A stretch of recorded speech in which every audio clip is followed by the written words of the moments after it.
Iran Israel ইস্যুতে বর্তমানে সবচেয়ে আলোচিত বিষয় হয়ে দাঁড়িয়েছে হরমুজ প্রণালী। বিশ্ব বাণিজ্যের গুরুত্বপূর্ণ এই জলপথটি পুরোপুরি উন্মুক্ত না করেই ইরানের বিরুদ্ধে সামরিক অভিযান শেষ করার পরিকল্পনা করছেন মার্কিন প্রেসিডেন্ট ডোনাল্ড ট্রাম্প। মার্কিন প্রশাসনের কর্মকর্তাদের বরাত দিয়ে সম্প্রতি এক প্রতিবেদনে এই তথ্য প্রকাশ করেছে ওয়াল স্ট্রিট জার্নাল।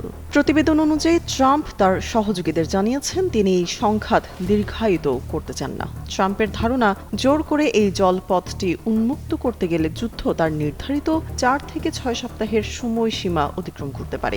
গরমে আরাম নিয়ে হবে না হাহুতাশ, ঘুরলে পরে ওয়ালটন ফ্যান বাতাস আর বাতাস।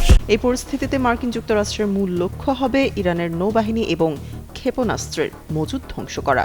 এরপর কূটনৈতিক চাপের মাধ্যমে তেহরানকে অবাধ বাণিজ্যে বাধ্য করার কৌশল নেওয়া হয়েছে। তবে এই পরিকল্পনা ব্যর্থ হলে বিকল্প পথও ভেবে রেখেছে ওয়াশিংটন। সেক্ষেত্রে হরমুজ প্রণালী পুনরায় সচল করার জন্য ইউরোপ এবং উপসাগরীয় অঞ্চলের মিত্র দেশগুলোকে নেতৃত্ব দেওয়ার আহ্বান জানানো হতে পারে।